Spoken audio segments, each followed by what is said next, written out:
मुलांनो, इयत्ता 5वीतील 4थ्या युनिटमधील हा जो पाठ दिसतोय त्यामध्ये हे चित्र तुम्हाला दिसते पुस्तकामध्ये. त्या पुस्तकातल्या चित्राकडे थोडंसं निरीक्षण करायचं. काय दिसते तुम्हाला? तर या चित्रामधलं जे काही दिसतंय ते असं आहे की एक मुलगी वाट्या घेऊन थांबली आहे. हातामध्ये तिचे चमचे आहे आणि ती आश्चर्यानं नवलाईनं आपल्याकडे बघते आणि सांगते, माझ्याकडे बघा. या चित्रातून त्या चेहऱ्यावरचे हावभाव. आता या सगळ्या गोष्टी बघताना तुमच्या हे लक्षात आलं पाहिजे की चित्रातून आपल्याला काय बोध घ्यायचे. सर्वप्रथम इथं वाट्या किती आहेत ते मोजायच्या. ही 1, ही 2, 3, 4, 5, 6 आणि 7. 7 वाट्या आहेत. 7 वाट्यामध्ये पाणी भरले. वाट्या म्हणजेच कप आहेत. त्यानंतर त्या पाण्याचं जर प्रमाण बघितलं तर सर्वप्रथम त्या चमच्याच्या खाली, या चमच्याच्या खाली इथे जी वाटी आहे ती पूर्ण भरली आहे. त्याच्यानंतर इथं मात्र थोडंसं पाणी कमी आहे. त्याच्यानंतर इथं पाणी आहे, इथं कमी आहे, इथं खूप कमी आहे, इथं खूप कमी आहे, इथं खूप कमी आहे. म्हणजे इथून पाणी या वाटीपासून इकडच्या वाटीपर्यंत जाताना पाण्याचं प्रमाण कमी होत जातं. आणि ही मुलगी सांगते की आता काय सांगते हेही आपल्याला तर नवल वाटते. हे आहे ध्वनीचं चित्र. ध्वनी यातून आवाज निघते असं ती सांगते. परत एकदा बघा. आता ती मुलगी आपल्याला सांगते नमस्ते. नमस्ते म्हणजे हा एक प्रकारचा आदरयुक्त स्वागताचा शब्द आहे. नमस्ते. नमस्ते. I want to show you simple. I want to show. बघा आता इथं हे वॉन्ट आहे आणि इथं शो आहे. या दोन क्रियापदाला या टूने जोडलेलं आहे. दोन मूळ क्रियापदं जोडायचे असतील तर तिथे काय वापरायचं? टू वापरायचं. त्याच्यानंतर तुमच्या लक्षात आलं असेल हे आय आणि इकडे ए यू आलेले आहे. मी अगोदरच्या तासामध्ये सांगितलं तुम्हाला की क्रियापदानंतर जे यू येते त्याचा अर्थ तुला किंवा तुम्हाला होतो. मग इथल्या यूचा अर्थ काय होतो? तुम्हाला. ही मुलगी म्हणते मी तुम्हाला दाखवू इच्छिते. सिम्पल. असिम्पल एक साधं म्युझिकल इन्स्ट्रुमेंट. म्युझिकलचं स्पेलिंग आणि इन्स्ट्रुमेंटचं. संगीतमय साधन म्हणजे संगीताचं एक साधन तुम्हाला दाखवते. इन्स्ट्रुमेंटचं स्पेलिंग पाठ करायचं. इन्स्ट्रुमेंट म्हणजे काय? साधन. हे जे आहे इन्स्ट्रुमेंट. स्पेलिंग पाठ करायचं आणि त्या शब्दाखाली अंडरलाईन करून लगेच तिथं इन्स्ट्रुमेंट असं उच्चार लिहायचा आणि त्याचा अर्थही लिहायचा लगेच तुम्हाला दिलेल्या वहीमध्ये. These are all glass bowls. आता बघा, दीज आर ह्या आहेत सगळ्या. ऑल सगळ्या. ALL all. ग्लास काचेच्या वाट्या. बाउल म्हणजे काय? वाट्या. बाउल म्हणजे वाटी. आणि बाउल्सचं इथे अनेक वचनी केले. हा जो करता आहे तो अनेक वचनीसाठीच वापरला जातो. इथं यस लावले बघा. बाउल्स. सिंपल वाक्यातून आपल्याला माहिती सांगितलेली आहे. आणि हेच वाक्य आपण वाचताना नियम लक्षात ठेवायचा की कर्ता कुठं आहे, क्रियापद कुठं वापरले, कर्म कोणतं आहे, इतर शब्द कोणते घातलेत. या वाचनाच्या दररोजच्या संग्रहातूनच आपल्याला इंग्रजी भाषेचे कौशल्य सहज प्राप्त होते. हळूहळू हा भाषेचा संस्कार आपल्यामध्ये येतो. म्हणून वाचन करताना थोडं लक्ष द्या. There are all glass bowls. Each bowl. आता इथे ईच दिलं आहे. ईच म्हणजे काय? प्रत्येक बाउलमध्ये bowl has some water in it. मुलांनो, इथं हे जे हॅज आहे हे हॅज इथं प्रत्येकी वाटी ही वाटी आहे. म्हणजे प्रत्येक वाटीत एक वाटीसाठी आहे. एक वाटी सांगितलेली आहे म्हणून इथं काय आलं हॅज आलेलं आहे. हॅज हे इथं मूळ क्रियापद बनलेलं आहे. प्रत्येक वाटीजवळ खरं तर हॅज आणि हॅव हे ज्यावेळेस मूळ क्रियापद होतं ना त्याचा अर्थ काय होतो जवळ असणे, सोबत बाळगणे, असे त्या हॅज हॅवचे अर्थ होतात. इथं सुद्धा तोच अर्थ होतो. प्रत्येक वाटीमध्ये सम थोडं पाणी आहे. इन ईट म्हणले त्यानं. ईट हे जे ईट आहे हे आहे सर्वनाम. हे सर्वनाम कोणासाठी आले? हे सर्वनाम आले ह्या बाऊलसाठी आले, या बाऊलसाठी म्हणजेच वाटीसाठी आले. This bowl is full of water. आता हे जे वाक्य दिलेलं आहे हे वाक्य कोणासाठी आले? इथल्या वाटीसाठी आले बघा. या वाटीसाठी आले. म्हणजे या वाटीत पाणी फुल आहे, भरपूर आहे, हे या वाक्यातून सांगितलं आहे आणि ते चित्र दाखवलं इथं. त्याच्यानंतर this last bowl has very little water in it. आता तुम्हाला कधी कधी शब्दाचा चमत्कार वाटेल. दिस, आता हे जे दिस आहे ना हे दिस इकडे जातं. आता हे बघा इथं जातं.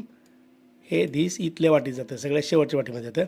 दिस लास्ट बाउल, या लहान छोट्या असं काही होत नाही तर सगळ्यात शेवटच्या वाटीमध्ये हॅज आहे. व्हेरी लिटल म्हणजे लहान घ्यायचं का इथं? बऱ्याच वेळेला आपला लिटल म्हणजे लहान, लिटल म्हणजे लहान, लिटल म्हणजे कमीसुद्धा अर्थ वापरून शब्द समजून घ्यायचा. त्या शेवटच्या वाटीमध्ये सगळ्यात कमी पाणी आहे हे इथं सांगितलं त्यांनी. पुढची वळ, each bowl has more water than the bowls. म्हणजे प्रत्येक वाटीमध्ये पाणी आहे.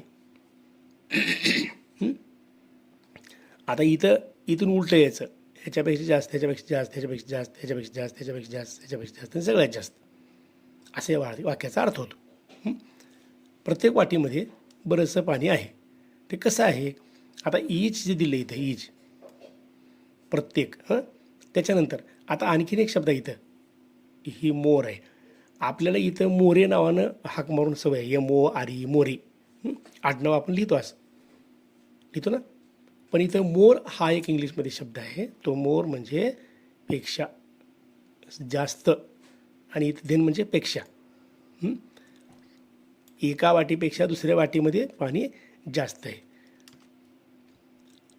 ऑन द लेफ्ट म्हणजे आता डाव्या बाजूला, या मुलीच्या डाव्या बाजूला, हा आहे लेफ्ट हँड मुलीचा, हा लेफ्ट हँड आहे, ह्या डाव्या बाजूला.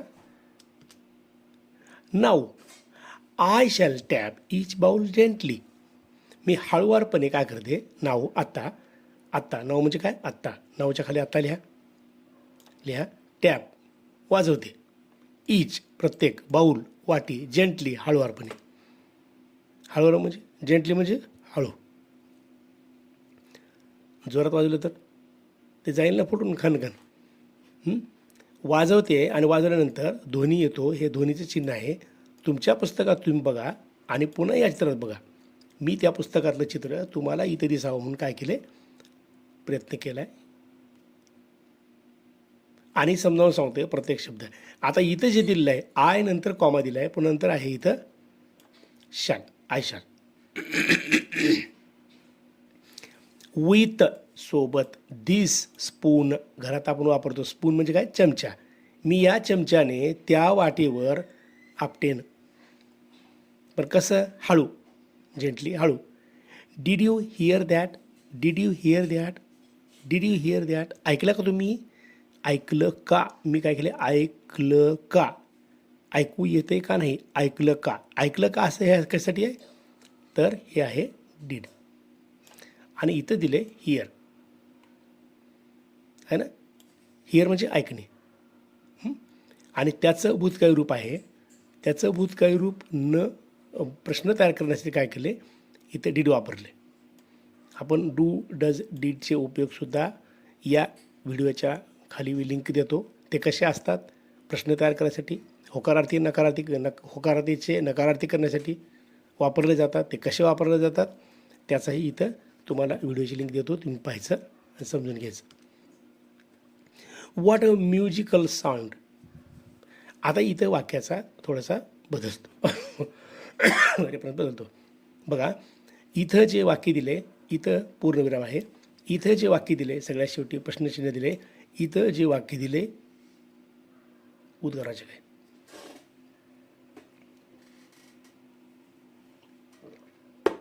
दिले. 3 प्रकारचे वाक्य आहेत. पहिलं वाक्य विधानार्थी, दुसरं वाक्य प्रश्नार्थक, तिसरं एक्सक्लेमेटरी, उद्गाराचे काय. कसलं आहे हे संगीतमय आवाज? Do you want to try it?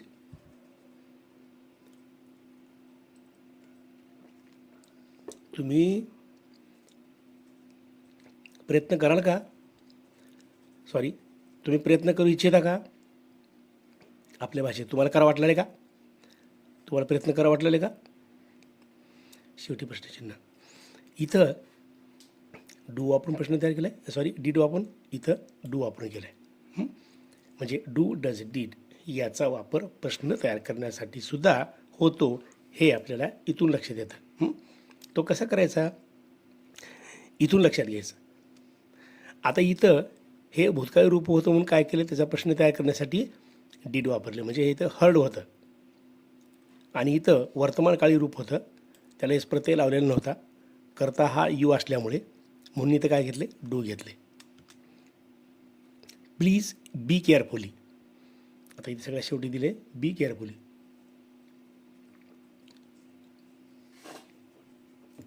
Be carefully. Be carefully का शब्द वापरला आहे? बी केअरफुली, काळजीपूर्वक हा शब्द का वापरला आहे? त्याचं एकमेव कारण काळजीपूर्वक वापरण्याचं म्हणजे जर या चमच्याने या काचेच्या वाटीवर जोरात आपटलं तर, आता काही उत्तर सांगण्याची गरज नाही, काय होईल, फुटेल. म्हणून तिथे काय वापरलं, सगळ्या शेवटी प्लीज बी केअरफुल हा शब्द वापरला आहे आणि तुम्ही ते कराल. या कवितेमधून, या एवढ्या रेफरन्समधून आपल्याला लक्षात आलं पाहिजे, हा एक खेळ आहे, तो आपण प्रयत्न करायचा. आणि आपल्याला इंग्रजीत अवघड वाटणारे शब्द रंजकतेने प्रयोगाद्वारे ऐकत ऐकत लक्षात घेत. आता इथे काय दिलेलं आहे बघा, इथे एक घरगुती वस्तू दिलेली आहे, स्पून दिलेलं आहे, पण बाऊल दिलेलं आहे. हे आपण जे वापरतो ते दिलेले आहेत शब्द. हा काळदर्शक शब्द आहे, नाऊ, काळदर्शक शब्द नाऊ. त्याच्यानंतर ही क्रिया कशी करायची, क्रियाविशेषण दिलेलं आहे. इथं सर्वनाम दिलेलं आहे. हे इथं प्रिपोजिशन दिलेलं आहे विथ. आता प्रिपोजिशन आहेत, काढले तर खूप आहेत, पण आपल्याला काय करायचे, या सगळ्या गोष्टी सहजपणे लक्षात घ्यायच्यात. संपूर्ण कविता आपल्याला त्या व्याकरणातून सुद्धा समजली पाहिजे, अर्थातून समजली पाहिजे, त्याच्या स्ट्रक्चरनं समजली पाहिजे. आणि तो शब्दसुद्धा आपल्या वापरामध्ये येण्यासाठी आपल्याला काय करावं लागते, त्याला वाचावं लागतं. पूर्णच्या पूर्ण म्हणजे 100% आपल्याला अटेन्शन द्यावं लागतं आणि ते शब्द वापरावे लागतात. वापरले तरच आपल्या त्या सवयीचा भाग होतो आणि आपल्याला ते शब्द बोलत असताना समजतात, वाचताना समजतात आणि ऐकताना देखील समजतात. यानंतर आपण पुढील याच युनिट 4मधील पुढील कोणता भाग आहे तो पाहूया. तो पाहण्यासाठी व्हिडिओ पाहत राहा. नमस्कार.